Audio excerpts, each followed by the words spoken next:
أعوذ بالله من الشيطان الرجيم. بسم الله الرحمن الرحیم. به نام الله بخشاینده مهربان. يا أيها الذين آمنوا اتقوا الله ولتنظر نفس ما قدمت لغد واتقوا الله إن الله خبير بما تعملون. ای کسانی که به الله و رسولش ایمان آورده اید و به شریعت او عمل کرده اید، از الله با بجا آوردن امرهایش و دور بودن از من کرده هایش بترسید و هر کس باید بنگرد که برای فردا روز قیامت چی فرستاده است. از الله بترسید در هر فرموده ها و من کرده هایش، که هر آینه الله با کارهایی که میکنید آگاه است و چیزی از اعمال شما بر وی پوشیده نیست. ولا تكونوا كالذين نسوا الله فأنساهم أنفسهم أولئك هم الفاسقون. و ای مؤمنان، از آن کسانی مباشید که الله را فراموش کردند و فرمانهایش را ترک کردند و الله نیز چنان کرد که نصیبه نیک خود را که از عذاب روز قیامت نجاتشان میداد فراموش کنند. آنها فاسقانند. لا يستوي أصحاب النار وأصحاب الجنة أصحاب الجنة هم الفائزون. اهل دوزخ و اهل بهشت در مرتبه خود با هم برابر نیستند. اهل بهشت خود کامیاب شدگانند و از همه ناخوشی ها نجات یافتگانند. لو أنزلنا هذا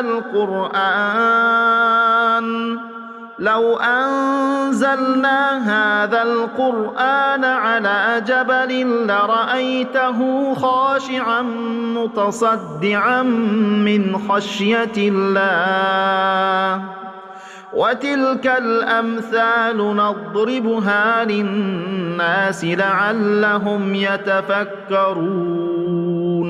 اگر این قرآن را بر کوه از کوه‌ها نازل می‌کردیم، از وعده هایی که در آن قرآن است، کوه با سختی و محکمیش از خوف الله آن را خاکسار و از هم پاشیده می‌دیدی. و این مثال هایی است که برای مردم می آوریم، شاید در قدرت الله و بزرگیش بیاندیشند.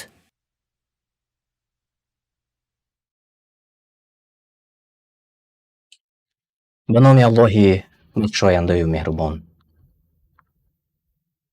السلام علیکم و رحمت الله و برکاته. تماشاگران عزیز، مخلصان شبکه قرآن دستور عمل انسان و نجم تیوی، هر یکی شما را خوش آمدید میگویم و امروز موافق بعد ما با استادان و اهل علم انشاءالله صحبت برپا میکنیم راجع به موضوع خصوصیت و مقصدهای قرآن.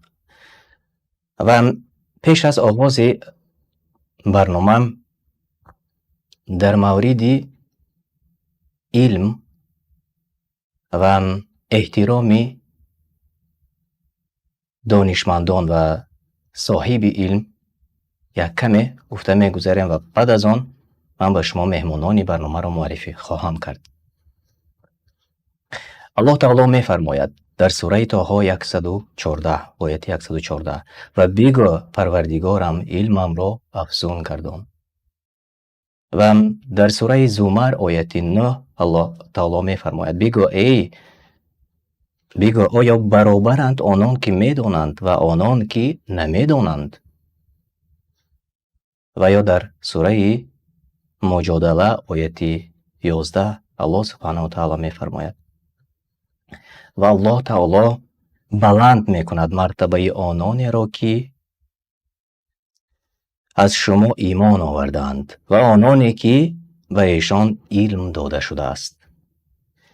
و امروز من خیلی و خیلی خرسند هستم که توانستیم یک جایه با شما، با استادان و با برادران ما که اهل علم هستند صحبت کنیم در یکی از روزهای ماه شریف رمضان و باز در چی موضوع؟ در موضوع بهترین، در موضوعی که قرآن است.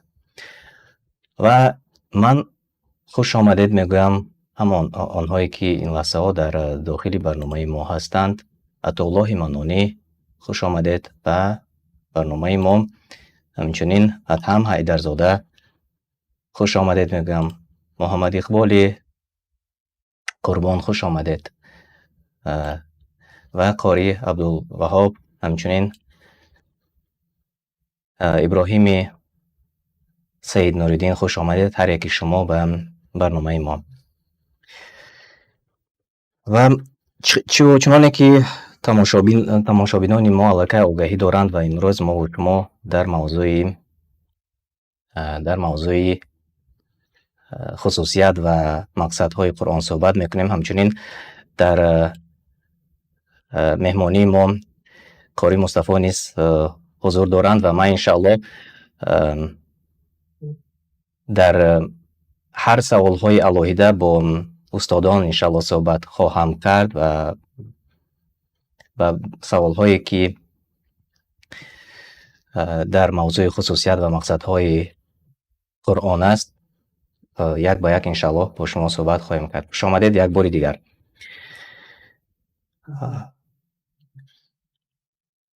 و سوال اول به برادر ما قاری عبدالوهاب. در هر دور و زمان به طلبات همان زمانه کتاب های الهی زبور و تورات و انجیل تحریف یافتند، یعنی دیگرگون شدند. بعضی مردم به قرآن نیز چنین نسبت میدهند. سوال چنین است: چگونه تا امروز قرآن کریم از تغییر و علاوه ها محفوظ مانده است؟ بسم الله الرحمن الرحیم. الحمد لله رب العالمین والعاقبة للمتقین والصلاة والسلام على رسوله محمد وعلى آله وصحبه أجمعين. أما بعد، السلام عليكم ورحمة الله وبركاته. استاذان محترم و بینندگان برابر اکمل صدای من هست؟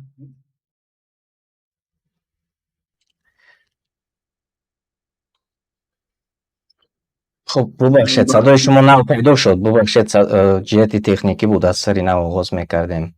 و شما سوال را شنیدید عبدالوهاب؟ من سوال را شنیدم ولی تنها عکس شما پیش من هست، صورت پیش من هست. بله.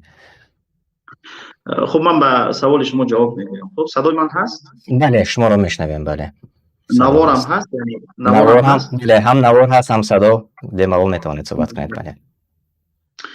بسم الله الرحمن الرحيم. الحمد لله رب العالمين والعاقبة للمتقين والصلاة والسلام على نبينا محمد وعلى آله وأصحابه أجمعين. أما بعد، السلام عليكم ورحمة الله وبركاته. استادان محترم و بینندگان گرامی، در رابطه با تحریف و تغییر زیاده و کم شدن قرآن شما سوال کردید. البته ما مسلمانان بخصوص اهل سنت به این اعتقاد هستیم که به هیچ وجه هیچ امکان ندارد که کتاب الله تحریف، تغییر، چیز زیاده یا چیز کم شود. این چیز از دیدگاه اعتقاد ما مستحیل است. صدای من هست؟ بله ما شما رو میشنویم. بله. خاطر من تنها عکس صورت میبینم، چیزی دیگه از شما را من نمیبینم. از این خاطر اگر رفت جای قطع شد مرا خبر کنید. خب بله ما شما رو میبینیم. خب بله، از دیدگاه ما یعنی اهل سنت و الجماعت این است که تحریف کتاب الله قرآن، تغییری آن، چیزی زیاده کردن یا چیزی کم کردن، این کار مستحیل است، این هیچ امکان ندارد. و این از دیدگاه عقل و نقل اثبات شده. عقل و نقل اثبات شده است که کتاب الله قرآن به هیچ وجه تغییر، تحریف، زیاده کم نمی شود.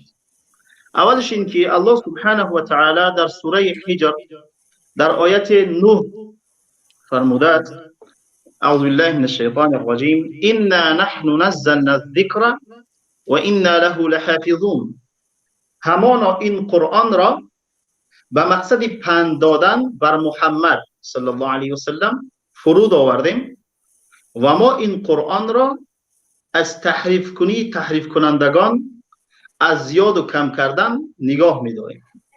این آیت کفالت است بر این که کتاب الله به هیچ وجه تحریف نمی شود، تغییر نمی یابد، چیزی در او زیاده نمی شود و چیزی کم نمی شود. این کفالت خداوند است که به هیچ وجه این تحریف و تغییر نمی یابد. از همین سبب الله سبحانه و تعالی این کتاب را، حفظش را آسان کرد. حفظ این کتاب آسان شد. ولقد یسرنا القرآن للذکر فهل من مدکر. الله حفظ این قرآن را آسان کرد. به طور مثال یک کودک تاجیک 7 ساله که اصلا از زبان عربی هیچ معلومات نداره، براش قرآن میتن کتاب الله که زیاده از حدود 604 صفحه است، معنای این را نمیفهمد، ولی در مدت بسیار اندک این کتاب حفظ می‌کند. این از جمله خصوصیت های این کتاب است. اگر براش با دیگه زبان به اندازه همین قرآن کتاب را بده، در اون وقت او کتاب حفظ کردن نمی‌کنه، ولی قرآن در مدت بسیار اندک. ما داریم حافظایی که در مدت 2 سال قرآن حفظ کردن، داریم حافظایی که در مدت 1 سال، حتی 6 ماه، حتی در 2 ماه هم قرآن حفظ کردن. زیاده از یعنی 604 صفحه را در مدت 2 ماه حفظ کردن. یعنی حفظ کردن قرآن کریم برای انسان در حافظه ها خیلی آسان است اگر خواهش داشته باشند، یعنی اگر خواسته باشند. بله، اگر واقعا انسان در طلب این باشد، الله حفظ را آسان کرده است. یعنی غیر مسلمان ها، قاری عبدالوهاب میگفته غیر مسلمان ها اگر به آن یقین داشته باشند که به مثل دیگر کتاب ها تحریف یافته است، یعنی که دیگر شده است، و یا بعضی از انسان هایی که حتی نامشان خودشان را مسلمان میگویند ولی میگویند که شاید تحریف شده باشد، شاید دیگر شده باشد. بله، از این خاطر من در قدم اول گفتم نه، از دیدگاه نقل و از دیدگاه عقل اونها دلیل عقلی میخواهند. برای اونها اگر رفت این آیت قرآن که انا نحن نزلنا الذکر و انا له لحافظون اگر گویم، شاید تسلیم این نشوند، ولی از دیدگاه عقل و از دیدگاه تجربه که قرآن را در این مدت 1442 سال اگر از دیدگاه هجری بگیریم، این نسل پشت نسل هر سال صدها هزار نفر قرآن را حفظ میکنند. وقتی که صدها هزار نفر قرآن را حفظ میکنند و این قرآن را به نسل بعدی به صدها هزار نفر دیگه میسپارند، هیچ امکان ندارد که در این قرآن یک کلمه یک چیز تحریف شود، هیچ امکان ندارد. بله، در طول تاریخ بودن نفرایی بودن که میخواستند قرآن تحریف کنند، میخواستند مثل قرآن کتاب نویسند. به طور مثال در کتاب الاسلام یتحدى وحید الدین کتاب دارد که اسلام مقابل خودش به بحث و به مبارزه طلب میکنه، بله در اساس علم، در اساس منطق. در اونجا یک قصه را میگه از ابن مقفع. ابن مقفع یک دانشمند، یک ادیب عرب بود، بسیار دانشمند بود، از تمام پهلوهای زبان عربی با خبر، معروف است نزد ادیبان عرب. یک زمره از ملحدین، کسایی که به خدا ایمان ندارن، اونایی که به خدا ایمان ندارن، وقتی دیدن که مردم زیاد به قرآن گرایش میکنن، قرآن حفظ میکنن، به دیگران میرسانن، این ملحدان از دیدن این چیز ناراحت میشوند. آنچنانی که امروز در زمان امام زیاد هستند این ملحدین که به خدا باور ندارن، از این پیشروی ها ناراحت میشوند. اونا ناراحت شدن، آمدن نزد ابن مقفع. و ابن مقفع گفتن که تو ادیب هستی، تو دانشمند هستی، تو از پهلوی زبان عربی با خبر هستی، بیا یک قرآن مثل قرآن یک کتاب نویس، یک کتاب نویس. ابن مقفع هم قبول کرد، گفت قبول است، ولی برای من گفت 1 سال مهلت بدید، 1 سال مهلت باشه که من مثل قرآن یک کتاب نویسم. اونا گفتن قبول. یکیش با ابن مقفع گفت که من بستان سرای خودم برات میتونم، در این مدت 1 سال تو میتونی داخل این باغ راحت باشی و در آنجا. یکی دیگرش گفت که من برات کاغذ میارم، که کاغذ در آن وقت بسیار قیمت بود، این مثل امروزه نبود که بسیار با چند تنگه بخرید، در زمان سخت مشکل بود. یکی دیگرش براش گفت که من برات رنگ میارم، دیگر چیزا را مهیا میکنم. یکی دیگرش گفت که من در این مدت 1 سال نفقه خودت و نفقه خانه ترا، اهل و عائله ترا، فرزندای ترا من به دوش میگیرم. ابن مقفع قبول کرد، رفت شروع کرد به نوشتن یک کتاب مانند قرآن. بعد از 6 ماه امین رفیقاش، امین ملحدا رفتن نزد ابن مقفع تا اینکه از احوال او باخبر شدند. رفتن دیدن که ابن مقفع مثل دیوانه مویهاش جولیده است، مثل دیوانه‌ای که موی سرش به دستش میکنه میگیره، مویهاش جولیده است، ورقها در زمین چاشیده، چشماش سرخ، مثل که چند روز خواب نکرده است، مثل یک دیوانه. در مدت 6 ماه. بله، ناراحت شدن دیدن وضعیتش، حیرت زده شدن، گفتن به تو چی شد؟ ابن مقفع در جواب گفت که این کتاب، یعنی این کتاب، این قرآن، این نوشته، یعنی کاریده دست انسان نیست، هیچ امکان نداره هیچ کدام شما مثل من از با زبان عربی شناسایی نداریم، معرفت نداریم. بله. ولی من به صراحت شهادتی میتونم که این کتاب هیچ امکان نداره که مانند این کتاب، نه تنها این کتاب، حتی یک صفحه این کتاب، حتی یک آیت این کتاب انسان این گونه بتونه که مثل این بیاره.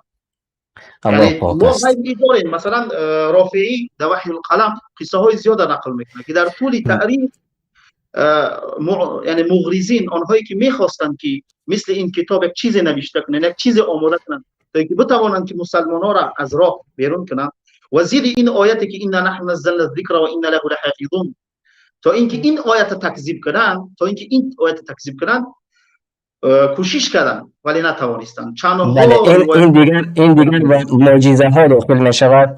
و بیاید من سوال دیگر استاد محمد علی قربان میدهم در مورد همین معجزه بودن. چگونه تا امروز قرآن کریم ما نوکر درباره چگونه از تغییر الگوها ها محفوظ مانده است صحبت کردیم و قرآن خود معجزه است و یقین داریم. آیا برای مردم عادی با چی راه میتوان معجزه ها را اثبات کرد، معجزه های قرآن را؟ سوالی من با استاد محمد علی قربان.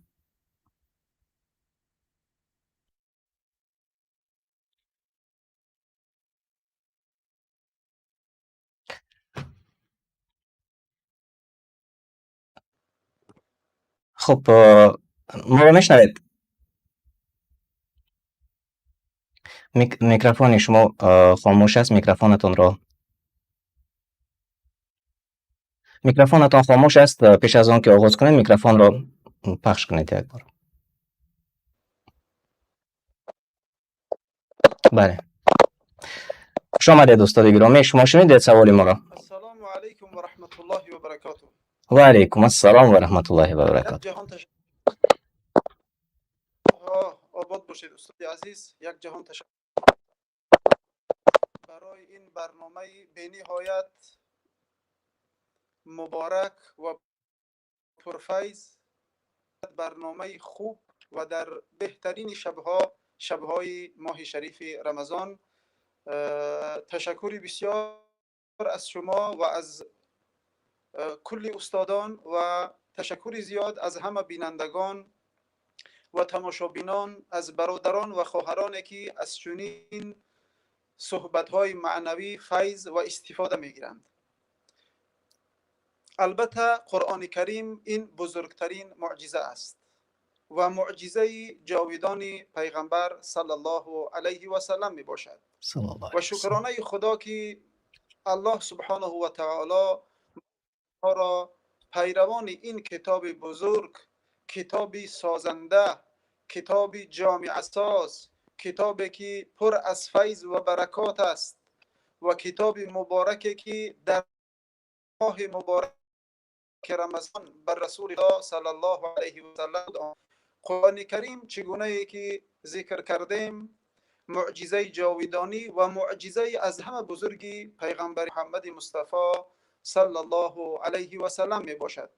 همچنانه که پیغمبر خدا صلی الله علیه و سلم در حدیث صحیح خود این نکته را چنین بیان نمود که خداوند به پیغمبر معجزه‌های عطا کرد مثل عصای موسی علیه السلام، دعای حضرت عیسی علیه السلام که کور و گنگ به سبب دعای او یعنی شفا می یافت و فهمی حضرت سلیمان علیه السلام به زبان پرنده ها، دانستنش زبان آنها را و خداوند بزرگ میگوید، پیغمبر خدا صلی الله علیه و سلم میگوید که خداوند به آنها چنین معجزه ها داد و به من معجزه داده است این کتاب را که همیشه در بین ما و شما هست و همیشه این معجزه را میخوانند، از معنی های او، از عظمت و بزرگی او میشوند و به او ایمان میآورند.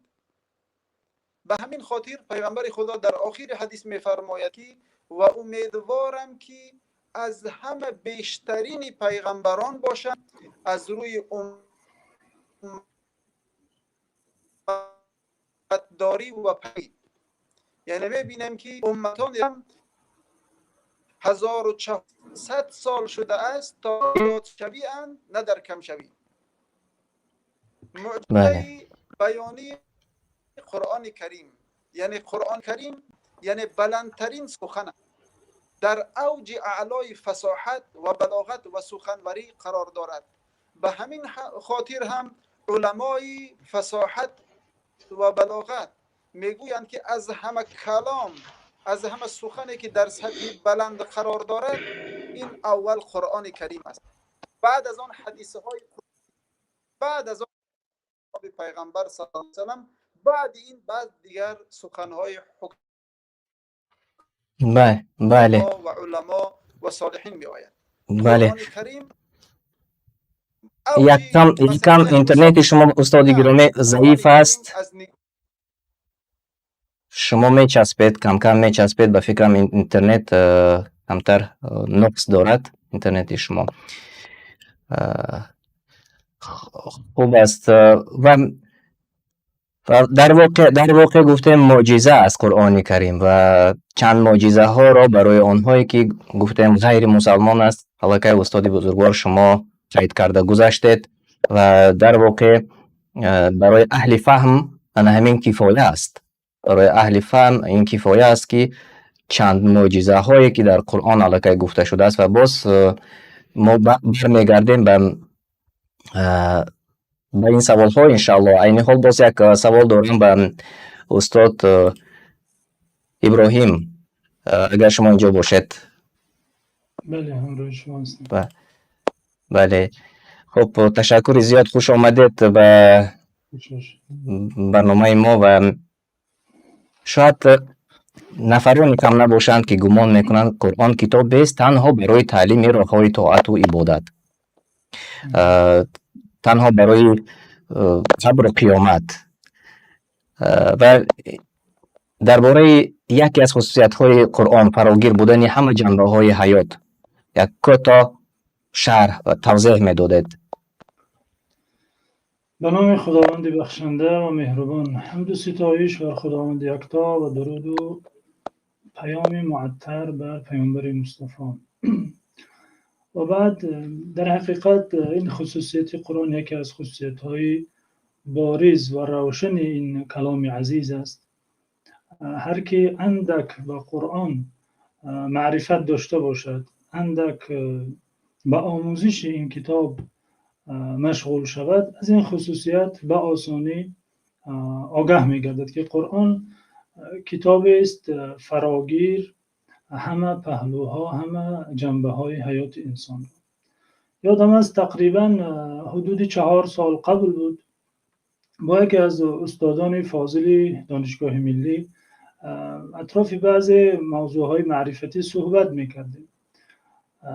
در رفت صحبت به ایشان گفتم که درازترین آیه قرآن درباره یکی از معامله های مالی، یعنی درباره قرض گرفتن، قرض دادن است. این استاد فاضل در حیرت افتادند و از من نام سوره و رقم آیه را پرسیده گرفتند تا در ترجمه اون مفصل‌تر نگرند. یعنی وقتی یک استادی دانشگاهی در تعجب می شود که قرآن درباره قرض گرفتن و قرض دادن هم آیه داشته است، خود خلاصه برآوری کنیم که معرفت ما نسبت به این کتاب عظیم، به این کتاب عزیز، به این معجزه جاویدان چه اندازه است. در حقیقت یعنی ببینیم اگر یک گوهر در روی او تارهای تارتنک جمع شود، عنکبوت بالای او خانه کند، هر قدر اون تارها قفزتر شود، اون گوهر در زیر اون خس و خاشاک ناپدیدتر می گردد. تا اندازه ای که شخص اگر بر پهلوی اون گوهر گذرد احساس نمی کند که اینجا گوهری هست صاحب درخش، نفاست و اینقدر چیزی ارزشمند و زیبا. از این نیست که گوهر ماهیت و حقیقت خودش را از دست داده باشد، گوهر همون گوهر است، اما علت در این است که بالای آن خس و خاشاک جمع شده.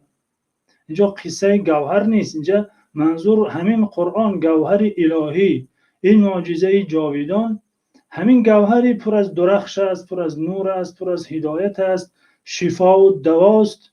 اما متاسفانه پیش چشم ما را تارهای عنکبوت مانع شده که به حقیقت این کتاب ما پی ببریم، از نور و هدایت این کتاب همان گونه که ارزنده است، همان گونه که شایسته است برخوردار گردیم. بله، قرآن کریم در حقیقت کتابی است که یکی از جنبه‌های فراگیر بودن آن، یعنی به 3 سؤال وجودی و هستی که از آغاز تاریخ علم و معرفت همه روشن فکران و فیلسوفان رو در حیرت گذاشته، به این 3 سؤال مهم حیاتی جواب گفته. ما از کجا آمده ایم، برای چی آمده ایم و کجا می رویم. این 3 سؤال است که در حقیقت همه فیلسوفان را از قدیم تا عصر حاضر در حیرت آورده و انسان هر قدر عقلش رشد کرده باشد هم، هر قدر نابغه باشد هم، به این سوالها جوابهای دقیق گفته نمیتواند. قرآن است که زحمت فکری و این دشواری یعنی عقلی را از ما برطرف کرده، با آسانی برای ما این 3 سوال را جواب گفته که ما از کجا آمدیم، برای چی آمدیم و کجا خواهیم رفت. و همین خاطر این قرآن کتابی نیست خاصی بیمارها باشد که بالای سری بیمار ما اینو تلاوت کنیم و خاصی فوتیدگان نیست که بالای قبر آنها قاری خوشاوازی را آورده قرآن تلاوت کنیم. گرچنده که برای بیماران شفاست، گرچنده برای فوتیدگان رحمت است، اما باید دانیم که وظیفه اولین این کتاب اصلاح شخص زنده است. یعنی پیش از اینکه از زیر زمین حرف زند، پیش از اینکه از آسمان حرف زند، اولا از روی زمین حرف میزند، انسان زنده را خطاب میکند. در قرآن ما 90 خطاب یا ایها الذین آمنو داریم، ای کسانی که ایمان آوردید. در 90 آیه علاوه بر آیه های دیگر که به غیر این ندا آغاز می شود، همه خطاب به سوی انسان است. وظیفه این کتاب را خاصی بیمار و خاصی فوتیده کردن، یا اینکه آنگونه که در سوال مطرح شد تنها از این کتاب طرز عبادت و طرز طاعت آموختن، وظیفه این کتاب را خیلی و خیلی محدود کردن است. آنگونه که ما از کتاب خدا طرز عبادت می آموزیم، عیناً به همین نوع، به همین مناسبت باید ما از این کتاب طرز خرید و فروش، طرز تجارت، طرز ازدواج، طرز برپا کردن توی، طرز پوشیدن لباس، همه جنبه حیات خود را باید به این کتاب سازیم. باید این کتاب همه جنبه حیات ما را بسازد، اصلاح کند. در این صورت ما می توانیم گفت که پیروی حقیقی قرآن است. خداوند در این کتاب عزیزش فرموده ادخلوا فی السلم کافه یا ایها الذین آمنوا ادخلوا فی السلم کافه، ای کسانی که ایمان آورده اید در این دین به کلی درآیید. امام ابن کثیر از ابن عباس، از مجاهد، از عکرمه، از جمعی از مفسرین صحابه و تابعین روایت کرده که معنی این آیت این است که ای مؤمنان همه احکام دین را پذیرید، احکام دین را جدا سازی نکنید، کدامش طبق خواهشات شما باشد، طبع دل شما باشد آن را پذیرید، کدامش بر خلاف خواسته شما باشد اون را صرف نظر کنید. نه، چنین مناسبت را قرآن نمیپذیرد. قرآن کتاب یعنی جنبه‌های همه جنبه‌ها را فرا گرفته است، نه تنها برای همون دین میگویم که فقط به خاطر دینداران و با آنهایی که عبادت میکنند. به همین مناسب من یک سوالی دیگر دارم. اینجا استاد ادهم حیدرزاده قرار دارند و سوال چنین است: از غیر مسلمانان امروز به مقدسات مسلمانان تمسخر میکنند. اکثریت شاید از نادانی باشد، از عاقبت آن بی‌خبر هستند. قرآن کریم، سوال چنین است: قرآن کریم تنها برای مؤمنان نازل شده است یا اینکه به غیر از آنها نیز دخل دارد؟ میکروفونتان را پیوست میکردید. خب ما پیوست کردم. بله. بسم الله الرحمن الرحیم، الحمد لله والصلاة والسلام علی رسول الله. بعد یکی شما استادان عزیز را خوش آمدید میگم و اون برادران که با ما در این شب زنده داری میکنند تا اینکه درباره قرآن معلومات گیرند، تا اینکه درباره کتاب خدا معلومات گیرند و با اون آشنا شوند. میگیم که خوشا به حالشان، خوشا به حال آنهایی که برای قرآن شب زنده داری میکنند. در خصوصی سوالی که دادید برادر عزیز، یعنی که یکی از خصوصیت های قرآن کریم این است که قرآن یک کتابی است که کتاب انسانیت است، کتاب همه هست، کتاب جمیع هست، یک دستور جمیع انسان هست و دستور همه بندگان الله تعالی هست. بنابراین الله تعالی وقتی که در قرآن آیت روزه رو نازل کرد گفت که شهر رمضان الذي انزل فيه القرآن هدى للناس و بینات، اینجا کلمه هدى للناس یعنی این کتاب یک هدایت برای بشریت است، هدایت برای مردمان هست. یا در جای دیگه الله تعالی میگه که این هو الا ذکر للعالمین، این کتاب جز یادآوری برای عالمیان چیز دیگری نیست. در جای دیگه الله تعالی میگه که لیکون للعالمین نذیرا، یعنی که این برای عالمیان همچون یک کتابی هست که هم بشارت است، هم برای اونها یک بیمی هست. و قرآن کتابی هست که همه چی رو بیان کرده است. الله تعالی میگه که و نزلنا الکتاب تبیانا لكل شیء و نزلنا علیک الکتاب تبیانا لكل شیء، یعنی در این بیان همه چیز است. حتی ابن مسعود وقتی این آیات خوندن گریه کردن، گفتن که این معناش فراتر بزرگتر از اون است که شما تصور میکنید. نه تنها فقط درباره حرام و حلال گپ میزنند، بلکه اون چی که گذشت و اون چی که در آینده خواهد شد خبری همه آن را در قرآن میبینید. یعنی قرآن اینجا میخواهد برای بنده‌های الله تعالی گوشزد کند که این کتاب اقلیم معینی نیست، کتابی مقصد مردمی خاور میانه یا اینکه خاصی مردم شرق یا اینکه خاصی مردم اروپا یا دیگر جا نیست، خاصی نژاد معینی نیست، نه نژاد عربی است نه نژاد غیر عربی است، بلکه کتاب انسانیت است. این کتاب خاصی یگان ملت و قومیت هم نیست، بلکه کتابی است که الله تعالی برای هدایت عالمی آورده است. بنابراین وقتی قرآن رو میبینیم، اگر ببینیم الله تعالی میگه که درباره آیت طلاق، ببینیم چه خیلی قرآن کتابی شامل است و درباره هم اخلاق، هم عقیده، هم که معامله عائلوی، هم دیگر نمود احکام را در یک دو آیه گنجانده است که در حقیقت انسان خانه تعجب میکنه وقتی میگه درباره احکام طلاق گپ میزنه، میگه اذا طلقتم النساء فبلغن اجلهن فامسكوهن بمعروف او سرحوهن بمعروف. یا در آیه دیگه‌ش هم میگه که وقتی که خلاصه آیت همین است که در آیت هم حکم طلاق بیان باشد، هم اخلاق بیان باشد، هم درباره انسان هایی که از طرف زن از طرف مرد هستند، میگه که اونها رو مقصد از هم به ظلم و جور جدا نکنید یا که اونها رو مجبور به یک شی نکنید وقتی که با هم زندگی کردن نمیخواهند. در آیت درباره من کان یؤمن بالله و الیوم الاخر میگه و انسان به روز قیامت یادآوری میکند و درباره علم شامل و فراوی الله تعالی برای همه چیز و همه کس گوش زد میکند. یعنی که همین آیت وقتی دیدیم ما نمیتونیم که این آیت درباره فقط اخلاق است، درباره گوییم که فقط گوییم که احکام است یا درباره احکام اولیداری است یا تربیت است یا عقیده است، بلکه همه این رو در بر میگیرد. بنابراین قرآن خاص کتاب عقیدوی نشد یا کتابی عقیدوی نشد برای اینکه کتابی دینی تصنیف نشود یا خاص کتابی تربیوی درباره اخلاق گپ زد، لیکن کتاب اخلاقی هم گفته نمیشد قرآن صرف اخلاقی.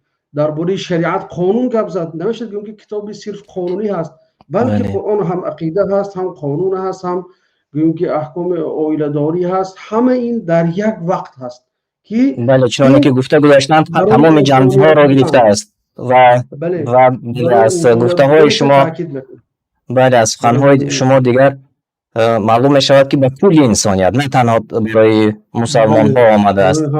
و خب شما درباره بعضی نکته های اولوی نیز قید کرده گذاشتید و اینجا برادر ما قاری مصطفی قرار دارند و من یک سوال داشتم در موضوع، البته دیگر ما درک کرده ما میدونیم که قرآن خود دستور است چون که گفته گذاشتند استاد نوکر، اما با یاری این دستور چگونه میتوانیم اولیه سالم بنیاد کنیم؟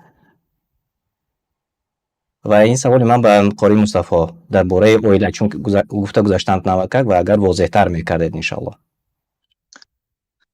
الحمد لله وحده نصر عبده الصلاة والسلام على من لا نبی بعده. اما بعد، سلام علیکم و رحمت الله خدمت همه شما استادان گرامی و برادر اکمل. در اطراف عائله سالم یک مشکلی که امروز در جامعه دیده می شود، خیلی از شکایت هایی که از طرف چی از خواهرها باشد و چی از جوانها که از حیات خود شکایت میکنند، این نشانه آن است که همون عملکردهایی را که اسلام عزیز برای عائله سالم فرموده است کمرنگ است و مردم از آن کم خبر دارند. عائله سالم عائله است که بنیادش مهر است و محبت است و همدیگر فهمی است و در عائله که پدر و مادر اگر اهل دانش باشند، اهل تقوا باشند، حتما که برای جامعه فرزندهای دانشمند و فرزندهای با اخلاق و با دانش را تقدیم می سازند. الله مهربان در قرآن کریم می فرماید و من آیاته ان خلق لكم من انفسكم ازواجا لتسكنوا الیها. یکی از آیات خداوند، یکی از بزرگی خداوند این است که از جنس شما بر شما زنان را آفریده است. و در دوام آیات کریمه چند از فایده هایی که عائله سالم باید او را داشته باشد خداوند بیان می سازد. یکمین فایده ای که عائله سالم او را دارا هست این است خداوند هدیه کرده است، این است که لتسکنوا الیها. نفری که ازدواج میکند خداوند برایش آرامش را هدیه میکند. چی بسا نفرانی که مغرور بودند، چی بسا نفرانی که سرکش بودند، بعد از این که ازدواج برپا کردند آرامش را در خود پیدا کردند. و در دوام آیت کریمه خداوند دیگر فایده ها را اطراف عائله سالم بیان میکند. این است فایده ازدواج، این است که خداوند میفرماید و جعل بینکم موده و رحمه، و خداوند گردانیده است بر شما نفرانی که ازدواج میکنند دوستی را. اگر خدای نکرده یک نفر زنا کرد، بعد از این عمل زشت چقدر پشیمانی بالایش می آید و پشیمان خواهد گشت.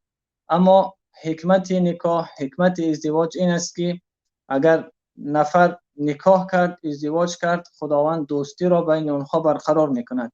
این چنین در دوام آیات خداوند مودت و رحمه گفت، یعنی مهربانی را بین این دو نفر خداوند هدیه میسازد.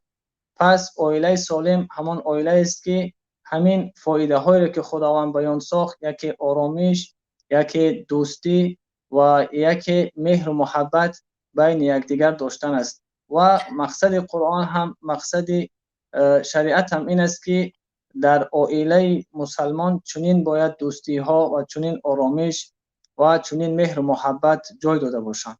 بله، تشکر زیاد. و یک بار میخواستم باز به یک سوال دیگر قاری مصطفی روشنی میانداختید. اکثریت امروز پوشیدن است که میگویند اسلام به زن مشکلی می آورد و یک کمی تنگی می آورد، اما در حقیقت جایگاه زن از دیدگاه قرآن چگونه است؟ کوتاه اگر گفته میگذاشتیم. بله، این فکرها در جامعه هست، اما اسلام عزیز حقوقهای زن و مرد را برابر اعلان میکند. یکی از آیاتهای زیاد هم در این اطراف، یکی از آیاتهایی که اشاره بر این است، خداوند میفرماید یا ایها الناس ان خلقناکم من ذکر و انثی. الله مهربان میفرماید که ای مردمان، من شما را خلق کرده ام از جنس مرد و از جنس زن، و جعلنا بینکم و جعلناکم شعوبا و قبائل لتعارفوا. این چنین خداوند میفرماید در دوام آیت که من شما را گردانیدم، یعنی گروه گروه و قبیله تا اینکه یکدیگر را بشناسید. و نقطه‌ای که اینجا سر موضوع ماست، حق زن و مرد برابر بودنش، این است که ان اکرمکم عند الله اتقاکم. خداوند میفرماید گرامی ترین شما نزد خداوند با تقواترین شما هست. در اینجا هر نفر فرق گذاشته نشده است، چه از زنها و چه از مردها. نفری که تقوا کرد، نفری که با خداوند نزدیک شد، قدرش را خداوند روز قیامت بلند خواهد کرد. از این آیت فهمیده می شود که در حق داشتن، حق و حقوق زن در اسلام و مرد برابر هستند. و این چنین یک گروه زنها نزد پیامبر صلی الله علیه و سلم آمدن، گفتن یا رسول الله، مردها از تعلیم شما زیاد استفاده میکنن و برای ما یک روز را معین کنید تا ما هم استفاده کنیم. پیامبر صلی الله علیه و سلم برای زنها یک روز را معین کردن و با اونها تعلیم دین میدادن. این هم اشاره به این است که حق زنها و مردها در اسلام برابرند. تشکر زیاد، خیلی روشن و واضح کردید، چون این مسئله نیست. خیلی انشاءالله من امیدوارم که همین موضوع رو باز زیادتر مطرح کردن ممکن است، چون سوالهای زیاد از جانب زنها آمده میرسد. بعضی سوالها به نهایت عادی است و اما جواب میخواهد، یعنی که در انشاءالله روزهای نزدیک همین موضوع رو زیادتر میتوانیم که پیشنهاد تماشابینان کنیم. و قاری مصطفی تشکر زیاد از شما میگویم و سوال دیگر داشتم برای برادر گرامی استاد عطاالله منانی.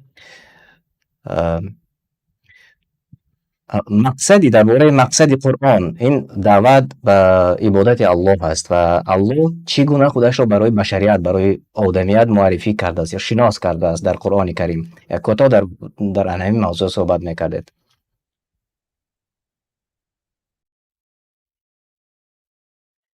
میکروفون. بله. صدای ما میراد؟ بله، شما را میشنویم. بسم الله الرحمن الرحیم. به نام خداوند بخشنده مهربان. حمد و ثنا خداوند یکتا را و درود و صلوات بی پایان بر حبیب ما و شما محمد مصطفی صلی الله علیه و سلم را. سپس تشکر زیاد برای شما و برای استادان و برادران و هر نفرانی که این لحظه ما را مشاهده میکنند. این لحظه های بسیار پربرکت، شب های ماه مبارک رمضان، این ماهی که قرآن در آن فرود آمده است و همچنین موضوع ما و شما هم این است که درباره قرآن بهترین کتاب است و خصوصیت ها و مقصد های اساسی این کتاب جاودانه است و و یکی از مقصدهای اساسی کتاب الله و قرآن کریم این معرفی کردن خداوند خود را معرفی میکند برای بنده هایش و اینچنین آنها را دعوت میکند به پرستش الله یگانه، به عبادت کردن خداوند و چگونه عبادت کردن. در دنیا کتابی نیست مثل قرآن که چنانه که قرآن خداوند را به ما معرفی کرده است و چنانه که قرآن به عبادت الله دعوت کرده است. یگان کتاب را ما نمی بینیم. حتی کتاب های آسمانی که پیش از قرآن بود، این کتاب از آغازش شروع می شود که سوره فاتحه است. خداوند بسم الله الرحمن الرحیم الحمد لله رب العالمین، یعنی خداوند هر روز 5 وقت نمازی که ما میخوانیم با همین سوره حتمی است که ما خداوند را ثنا گوییم، عبادت کنیم، حمد و ثنا پروردگار عالمیان را. خداوند چنین خود را معرفی کرده است و چنین برای ما امر کرده است و تعلیم داده است که با چنین حمد و ثنا الله یگانه را، خداوند تنها را ما ستایش گوییم و عبادت کنیم. و همین مقصد یگانه قرآن، مقصد نخستین و اولین قرآن این است که مردم را شناسانیدن به سازنده، آفرنده و خالق آنها و رازق آنها. ما در قرآن کریم چنانه که گفتیم از آغاز سر می شود تا آخر، تا حتی آخرش را می بینیم که قل اعوذ برب الناس، خداوند میگوید بگو پناه میبرم با پروردگار مردم. در اینجا هم الله خودش را معرفی میکند و بین فاتحه و بین سوره قل اعوذ برب الناس هر یک سوره ها، هر یک صفحه ها الله حق سبحانه و تعالی دعوت میکند مردم را تا اینکه او را عبادت کنند و خودش را معرفی میکند. ببینید که در قرآن کریم خداوند تنها واژه الله، کلمه الله 2697 مراتب ذکر شده است. بغیر از آن دیگر نام های زیبای خداوند که وصف ها و نام های زیباش، بغیر از آنها که آنها حتی حسابش را شاید ما نمیدانیم چقدر الله حق سبحانه و تعالی خود را معرفی کرده است و دعوت به عبادت خود کرده است. و اینچنین در سوره زاریات آیت 56 خداوند میفرماید و ما خلقت الجن والانس الا لیعبدون. اینجا آشکار و واضح خداوند میگوید و من انسانها و حتی جنها را تنها برای عبادت خود آفریدم. اینجا آشکار و واضح الله مقصد آفرینش انسانها و تمام مخلوقات را بیان کرده در این کتاب خود، در کتاب جاودانه خود میگوید من تنها برای عبادت خود آفریدم.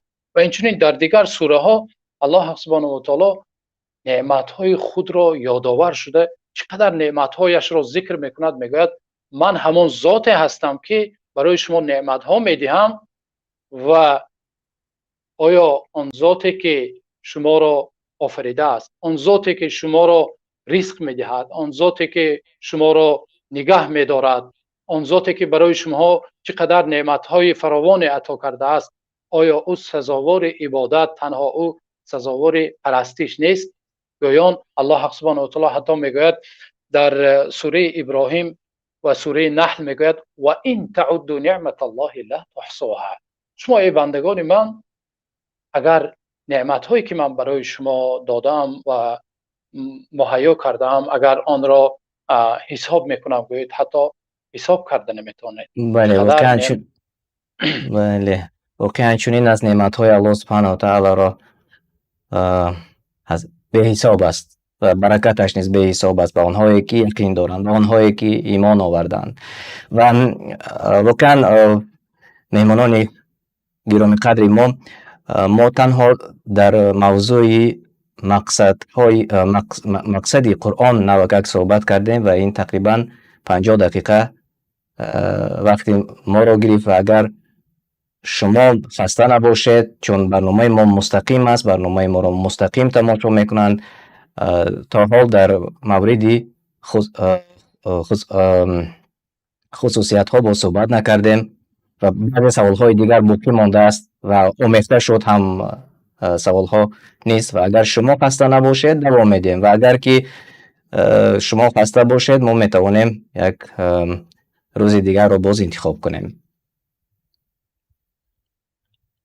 چون اینجا باز چند سوال های دیگر باقی مانده است. و تماشابینان ما نیز سوال های زیاد میدهند، اما تماشابینان گرامی ما تنها امروز در موضوع مقصد و خصوصیت های قرآن صحبت میکنیم و انشاءالله روزهای نزدیک اگر که برنامه ما خب موفق شد، برای شما پسند شد، انشاءالله برنامه هایی که به سوال های شما جواب میگوید با استادان گرامی قدر البته که باز پیشنهادتان خواهیم کرد. ببخشید استاد عزیز اگر بمرال باشد، به فکر من اگر همون سوال ها در دوره 3 دقیقگی هر یکی ما جواب دهیم برای اینکه وقت دراز بد نشود. خوب است بیایید هم نزدیک باشد. بله در بعضی جا سحری میکنن. خوب است بیایید آغاز میکنیم و سوال نوبتی من به ابراهیم سید نوری‌الدین و اگر شما متوجه شوید سوال چنین است درباره مقصد دیگری قرآن که دعوت به همزیستی امن و آسوده با همه نوع انسان ها از کوتاه گفته میگذاشتید، چون اکثریت مسلمان ها با امر تقدیر در دولت های غیر مسلمانی قرار دارند و قرآن به چگونگی عمل و رفتار با غیر مسلمان ها دستور داده است. این را کوتاه در اطرافش گفته میگذاشتید. میکروفون شما خاموش است. بله واقعا موضوعی است که باید اطراف آن زیاد گفته شود. حتی بعضی برنامه ها اگر به این موضوع اختصاص داده شود نیز ارزنده است. چرا؟ چون که بسیار نافهمی ها یا کج فهمی ها اطراف این موضوع وجود دارد. در حقیقت اینکه قرآن پیروانش را به یک اعتقاد خاص، به یک نوع اخلاق های مخصوص، به یک لباس، به یک شیوه خاص زندگی تربیت میکند، معنی ندارد که جهت دیگر را کسانی غیر مسلمان را نمیپذیرد، تحمل ندارد. نه، اصلا چنین نیست. برعکس قرآن اثبات میکند و دعوت میکند بر اینکه شخص مسلمان پیرو این کتاب باید تحمل پذیر باشد، باید زندگی آسوده و آسایشته با کسانی که این کتاب را حتی نمیپذیرند، قبول نکردن، ایمان ندارند نیز زندگی آسوده همزیستی در دایره اخلاق و آداب و عدل باید داشته باشد.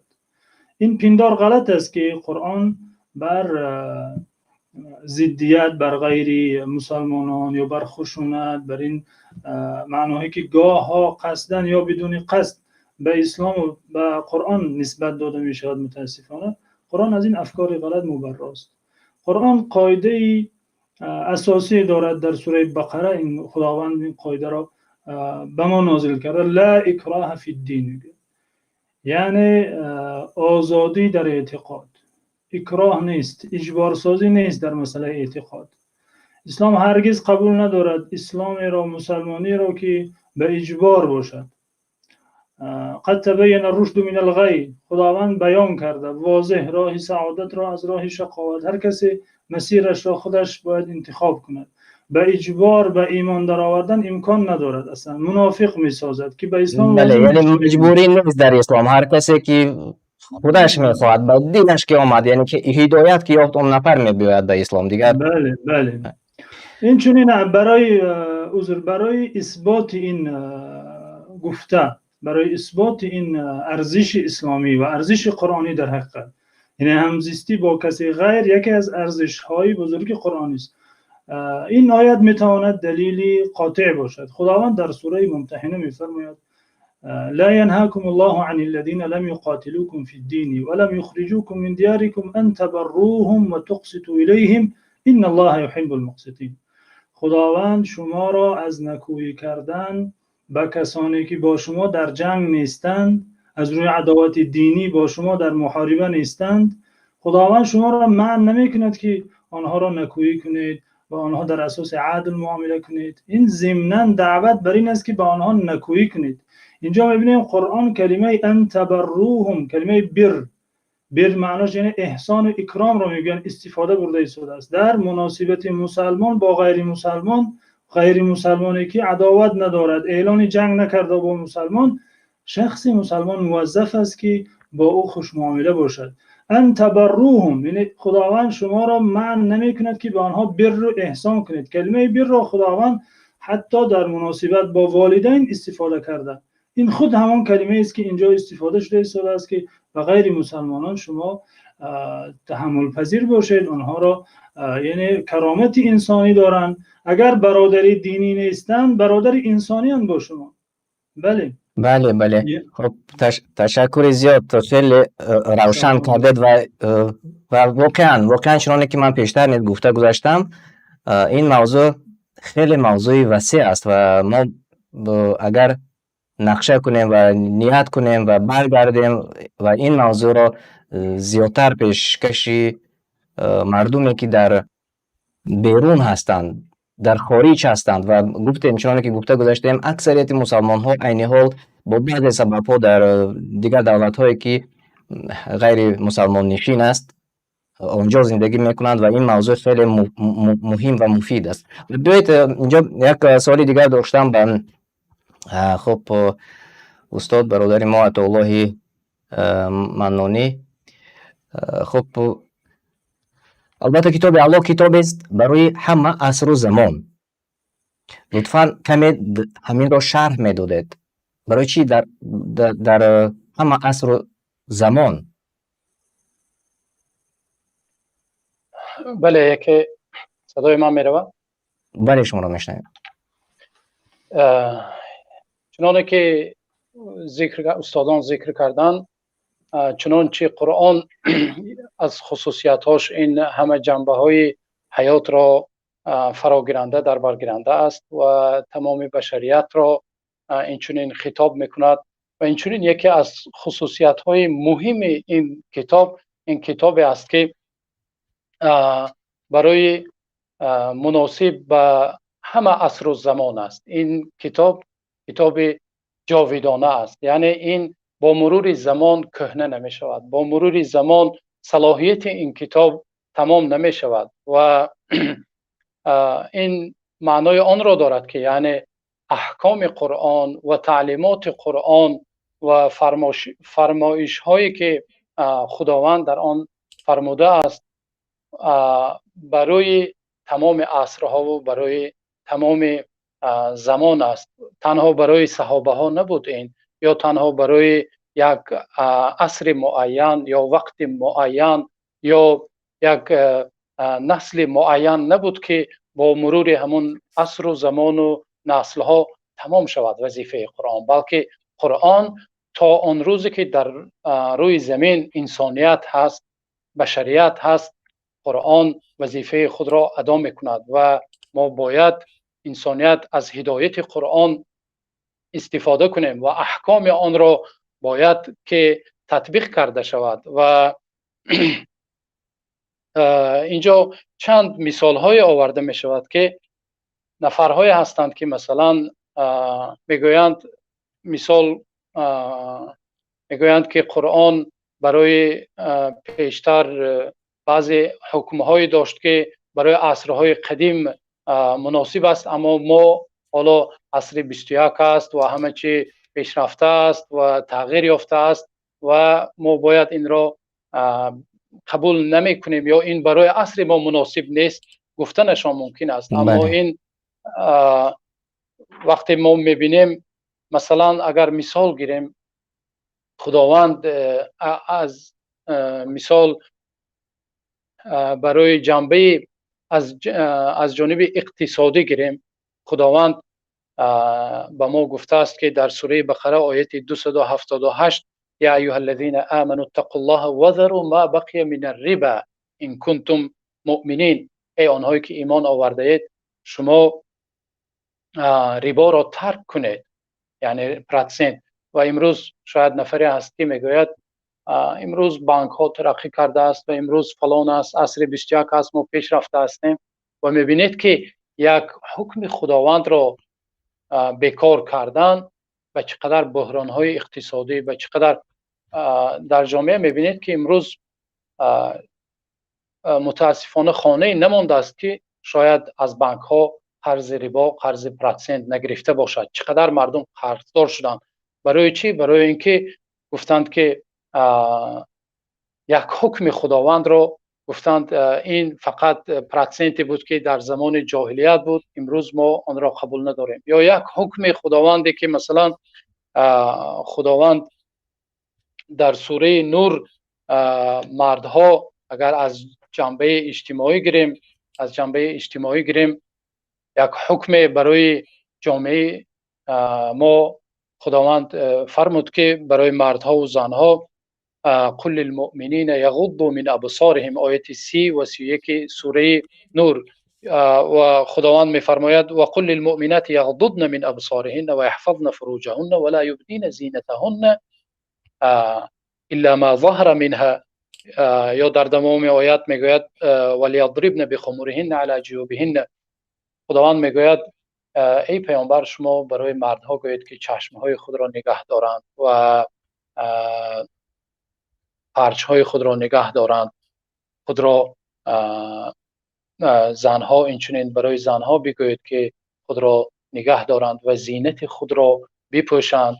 نفرهای میگوید که این حجابی که خداوند امر کرده است این برای عصر ما مطابق نیست یا برای عصر ما امروز چی نیست. امروز میبینید که برای یک فرمان خداوند را امروز در این عصر ما گفتیم این در عصر قدیمه بود، این فلان بود. امروز میبینید که چقدر فساد، چقدر عائله ویران شوی، چقدر خیانت در جامعه منتشر شده است و مثال های بسیار آورده میتوانیم ما.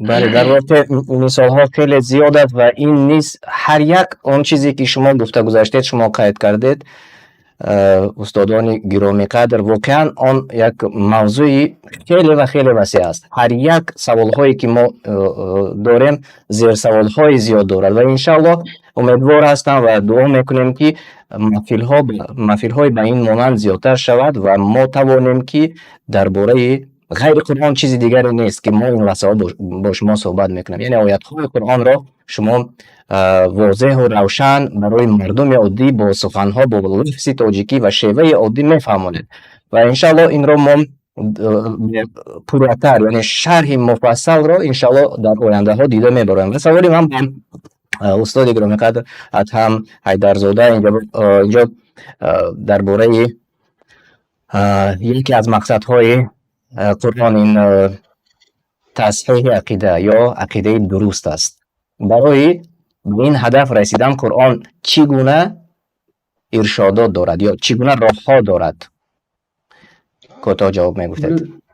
بله دوست عزیز، وقتی که ما قرآن رو میکشیم میبینیم اولین فرمانی که در قرآن هست این درباره عبادت الله تعالی و درباره دوری از شرک است و قرآن در این نکته خیلی زیاد ترکیز میکنه. چرا که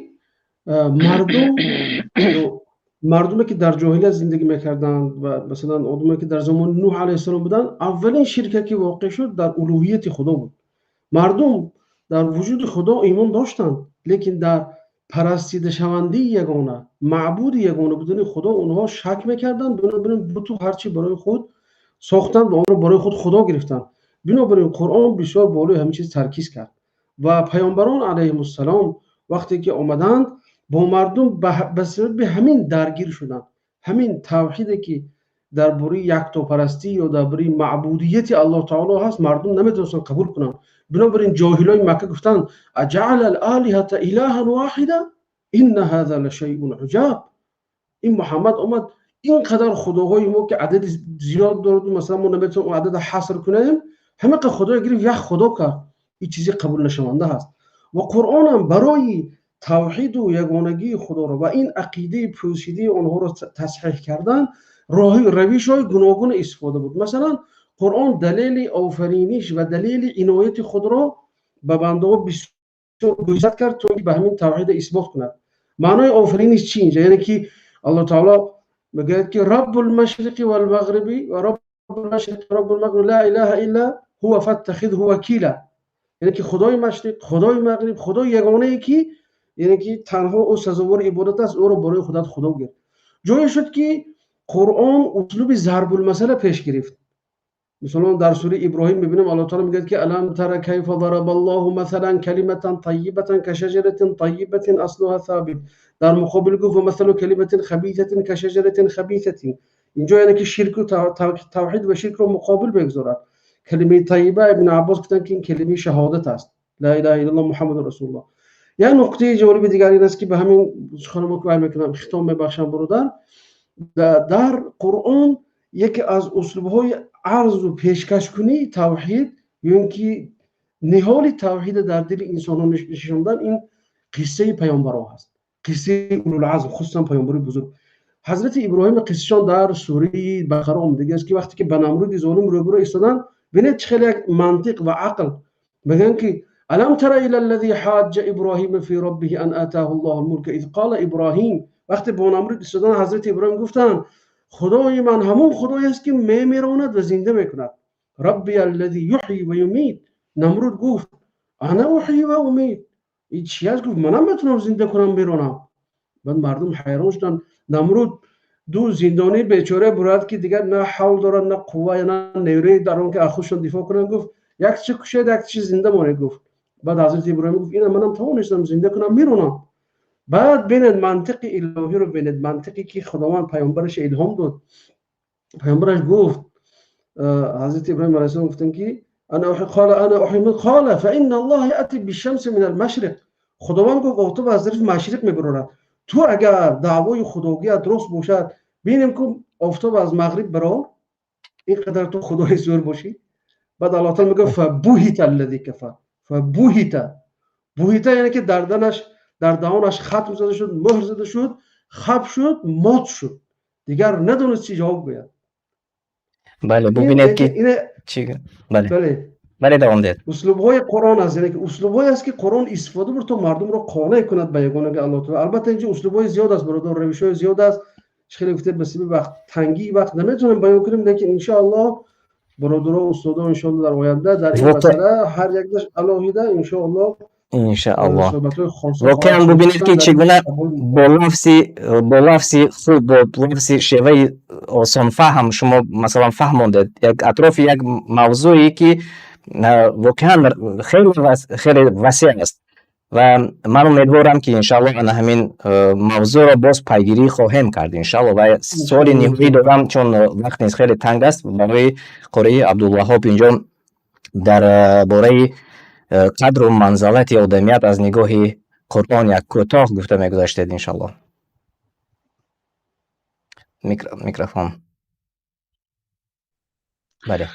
بله دوستان، در رابطه با قدر و منزلت انسان یعنی کرامت انسانی یعنی گرامی داشتن انسانی، ما اگر گوییم که همین قرآن یکی از مقصدهای اساسی قرآن که بر پیغمبر نازل شده، یکی از مقصدهای اساسی این قرآن همین است، این گرامی داشتن انسان، قدر کردن انسان، بهتر بودن انسان. الله سبحانه و تعالی در آیت به صراحت میگه ولقد کرمنا بنی آدم. ما فرزند آدم را گرامی داشتیم، گرامی کردیم. در اینجا الله سبحانه و تعالی نمیگه ولقد کرمنا المسلمین، ولقد کرمنا المؤمنین، میگه ولقد کرمنا بنی آدم. فرزند انسان را ما مکرم، ما گرامی داشتیم.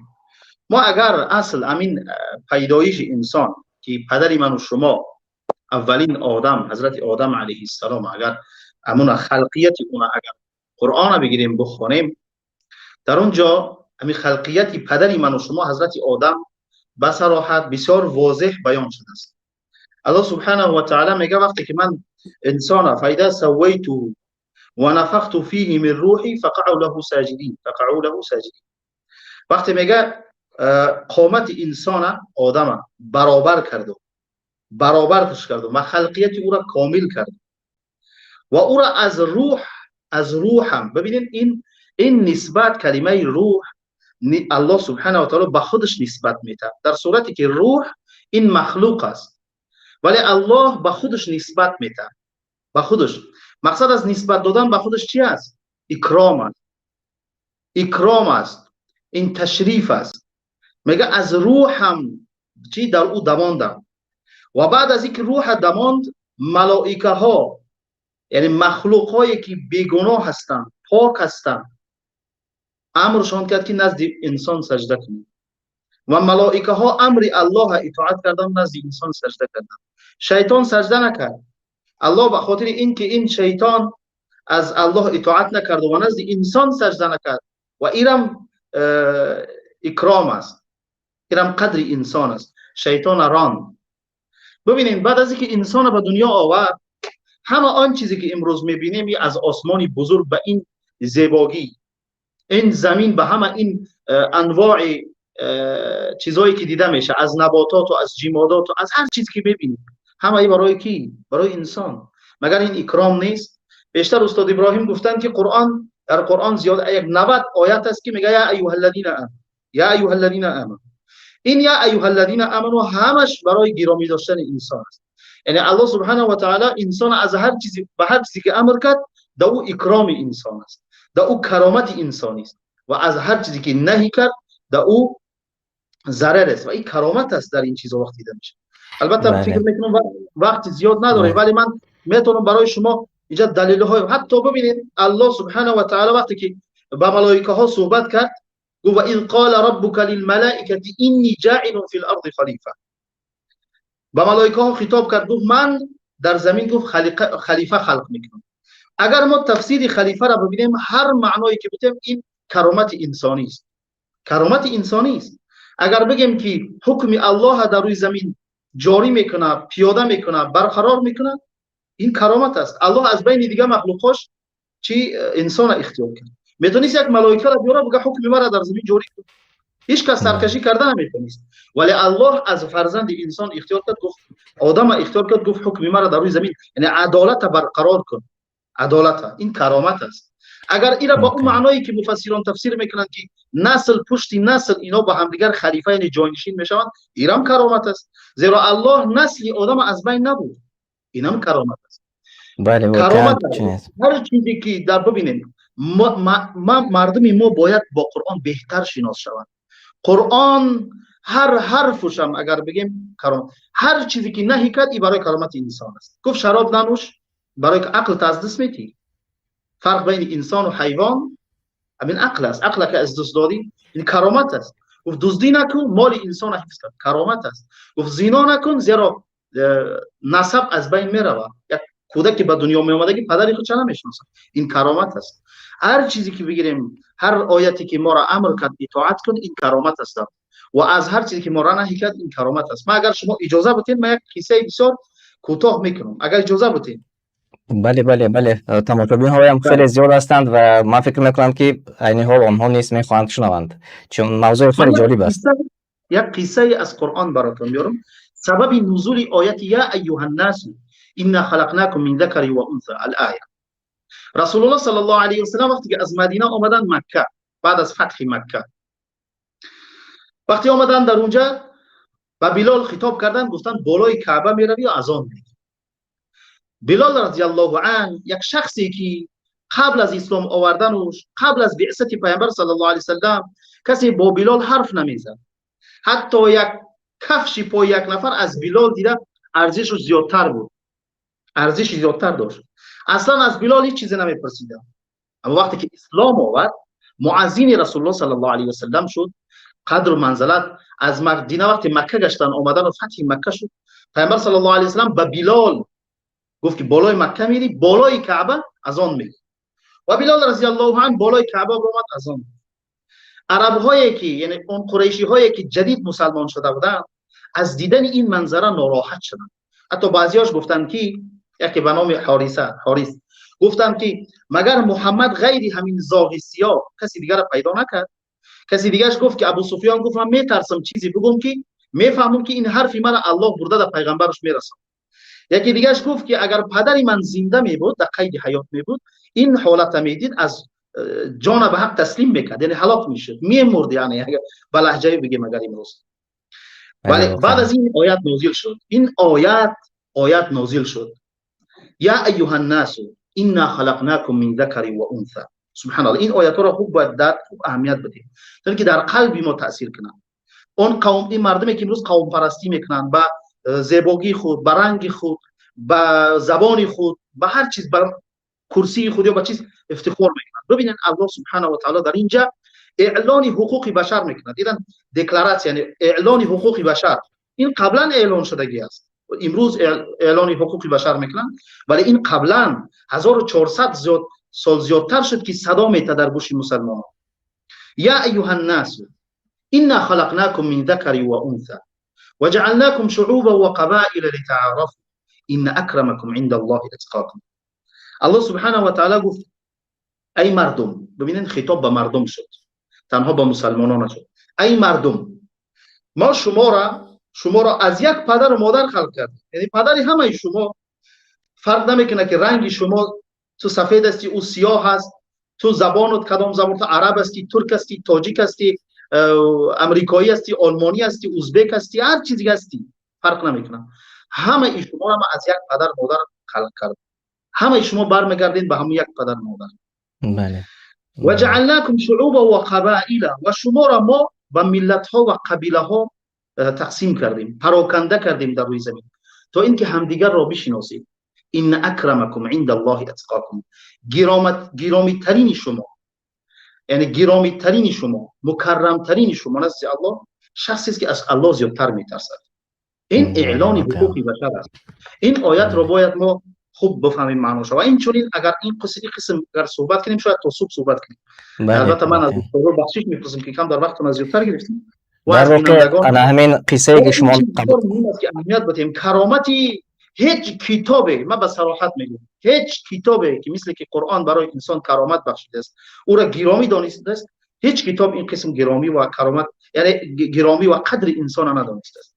تنها با قرآن بهتر شناس شدن. بله، واقعا خوب گفته گذاشتید. نه همین موضوع را ما چند روز پیش در شبکه حکمت تیوی نیز این قصه را جای دادیم و تماشابینانی که این لحظه ها ما را تماشا میکنید، شما میتوانید در شبکه حکمت تیوی قصه بیلال را تماشا کنید. در واقع مفصل و آن چیزهایی که نوکک برادر امام تاکید کردند مفصل گفته شده است. انشاءالله در واقع تاثیرناک است و وقتی که انسان آن قصه که نوکک شما نقل کردید اون را مفصل میشنود، تکان دهنده است، تاثیر بخش است. بی اشک در چشم حتی تماشا کردن مشکل است،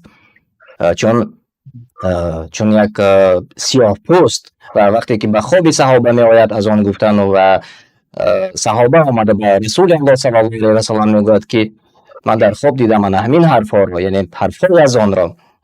رسول الله صلی الله علیه و سلم میگوید که تو پستی، تو خواب دیدی، تو میرم بالا برو از آن گو. نه، گفتن بلال را فریاد کنید و بلال آمد و بالا برآمد و بالای کعبه برآمد و از آن گفت. و واقعا چون که شما گفتید قید کردید این یک قصه تاثیرناک است و انشاءالله ما حتما که باز برمیگردیم. الله جزای خیرتون دهد و پاداش نیک برای شما عطا کند، چون وقتی خودتان را در این نیمه شبی دریغ نداشتید و توانستید که با ما صحبت داشته باشید و واقعا صحبتی پر محتوا بود و ما و شما انشاءالله که باز با این گونه صحبت ها برمیگردیم، البته روزهای نزدیک با نقشه های دیگر انشاءالله. احمد سلامت باشید استاد، شما را خداوند نگهبان باشه. خب تشکر زیاد برای اشتراک هر یکی شما. الله پاداش نیکتون عطا کند. شما هم تشکر. شب خوش و قبول طاعت ها. امین. برای شما نیز. خداوندیار و مددگار. امین. تماشابینان عزیز، واقعا یک صحبت پر محتوا، یک